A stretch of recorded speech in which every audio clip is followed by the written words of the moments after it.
Modern philosophy is a branch of philosophy that originated in Western Europe in the 17th century, and is now common worldwide. It is not a specific doctrine or school, although there are certain assumptions common to much of it, which helps to distinguish it from earlier philosophy. The 17th and early 20th centuries roughly mark the beginning and the end of modern philosophy.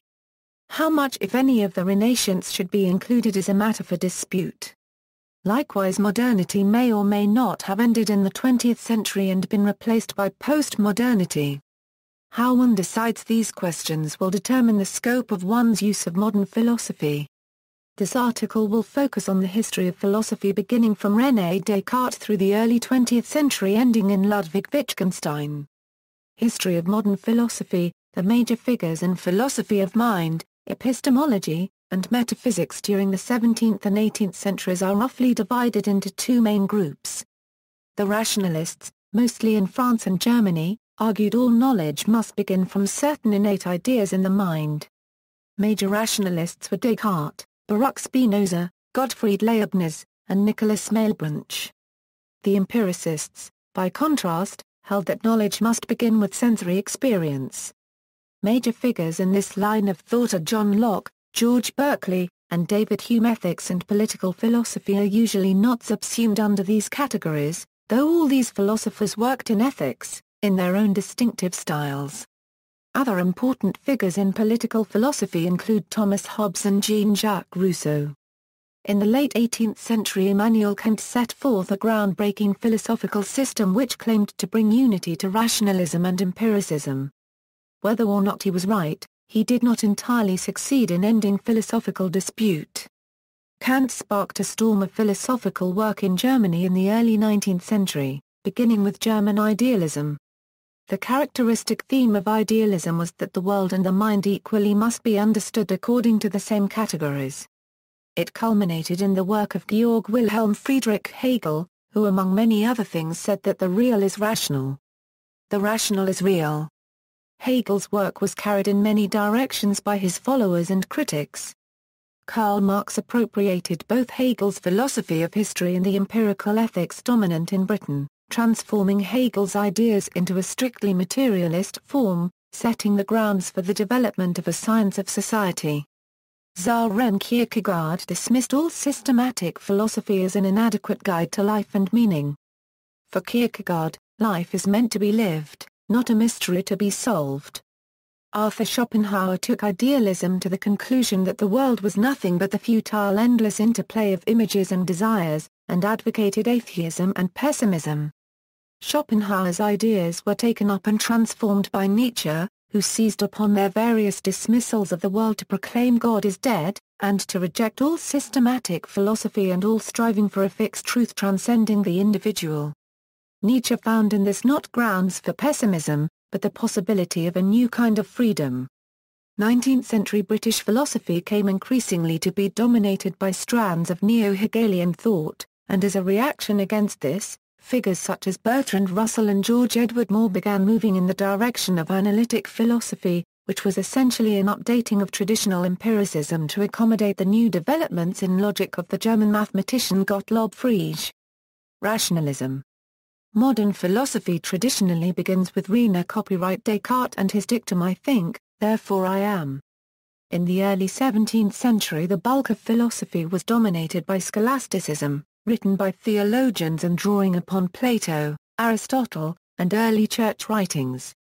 Descartes argued that many predominant scholastic metaphysical doctrines were meaningless or false. In short, he proposed to begin philosophy from scratch. In his most important work, Meditations on First Philosophy, he attempts just this, over 6 brief essays. He tries to set aside as much as he possibly can of all his beliefs, to determine what if anything he knows for certain. He finds that he can doubt nearly everything, the reality of physical objects, God, his memories, history, science, even mathematics, but he cannot doubt that he is, in fact, doubting. He knows what he is thinking about, even if it is not true, and he knows that he is there thinking about it. From this basis he builds his knowledge back up again. He finds that some of the ideas he has could not have originated from him alone, but only from God, he proves that God exists. He then demonstrates that God would not allow him to be systematically deceived about everything. In essence, he vindicates ordinary methods of science and reasoning, as fallible but not false.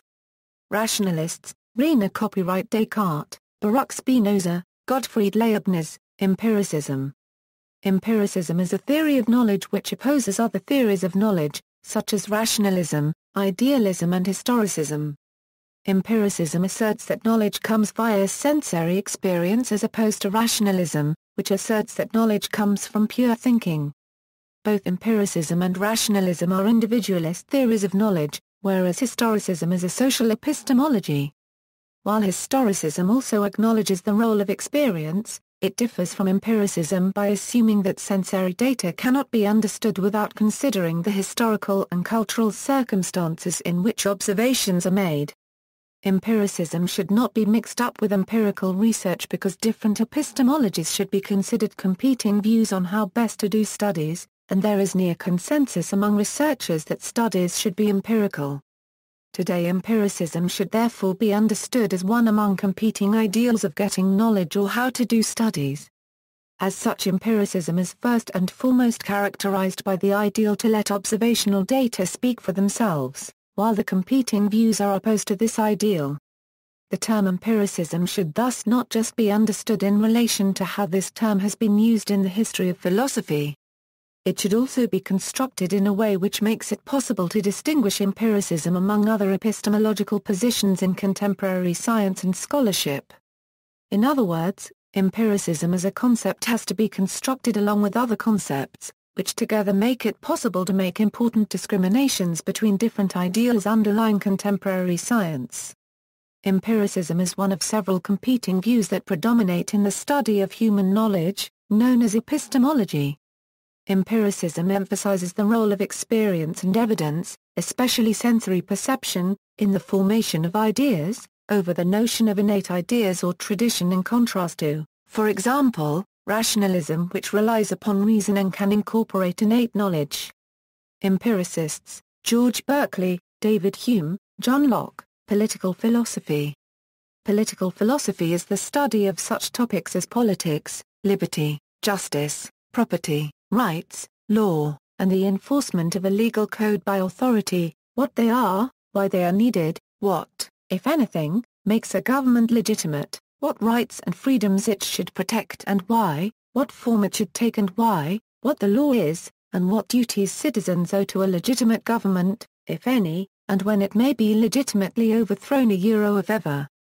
In a vernacular sense, the term political philosophy often refers to a general view, or specific ethic, political belief or attitude, about politics that does not necessarily belong to the technical discipline of philosophy. Political philosophers, Thomas Hobbes, John Locke, Jean-Jacques Rousseau, Karl Marx, Friedrich Engels, John Stuart Mill, Jeremy Bentham, James Mill, Idealism. Idealism refers to the group of philosophies which assert that reality, or reality as we can know it, is fundamentally a construct of the mind or otherwise immaterial. Epistemologically, idealism manifests as a skepticism about the possibility of knowing any mind-independent thing.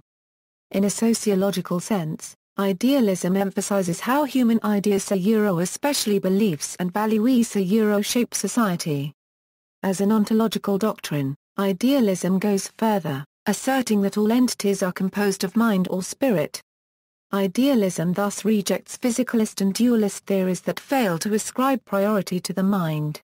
An extreme version of this idealism can exist in the philosophical notion of solipsism. Idealist philosophers, Immanuel Kant, Johann Gottlieb Fichte, Friedrich Wilhelm Joseph Schelling, Georg Wilhelm Friedrich Hegel, Arthur Schopenhauer, Francis Herbert Bradley, Existentialism. Existentialism is generally considered to be the philosophical and cultural movement which holds that the starting point of philosophical thinking must be the individual and the experiences of the individual. Building on that, existentialists hold that moral thinking and scientific thinking together do not suffice to understand human existence, and, therefore, a further set of categories, governed by the norm of authenticity, is necessary to understand human existence. Existential philosophers, Søren Kierkegaard, Friedrich Nietzsche, Jean-Paul Sartre, Karl Jaspers, Gabriel Marcel, Martin Heidegger. Phenomenology. Phenomenology is the study of the structure of experience. It is a broad philosophical movement founded in the early years of the 20th century by Edmund Husserl, expanded upon by a circle of his followers at the universities of Gar-Paragraph-Tingen and Munich in Germany. The philosophy then spread to France, the United States, and elsewhere, often in contexts far removed from Husserl's early work. Phenomenological philosophers: Edmund Husserl, Martin Heidegger, Maurice Merleau-Ponty. Pragmatism. Pragmatism is a philosophical tradition centered on the linking of practice and theory. It describes a process where theory is extracted from practice, and applied back to practice to form what is called intelligent practice. Important positions characteristic of pragmatism include instrumentalism, radical empiricism, verificationism, conceptual relativity, and fallibilism. There is general consensus among pragmatists that philosophy should take the methods and insights of modern science into account. Charles Sanders Peirce deserves most of the credit for pragmatism, along with later 20th century contributors William James and John Dewey. Pragmatist philosophers: Charles Sanders Peirce, William James, John Dewey, Richard Rorty. Analytic philosophy. Analytic philosophy came to dominate English-speaking countries in the 20th century. In the United States, United Kingdom, Canada, Scandinavia, Australia, and New Zealand, the overwhelming majority of university philosophy departments identify themselves as analytic departments. The term generally refers to a broad philosophical tradition characterized by an emphasis on clarity and argument and a respect for the natural sciences. Analytic philosophers: Rudolf Carnap, Gottlob Frege, George Edward Moore, Bertrand Russell, Moritz Schlick, Ludwig Wittgenstein. Notes. External links: Modern Philosophy at the Indiana Philosophy Ontology Project.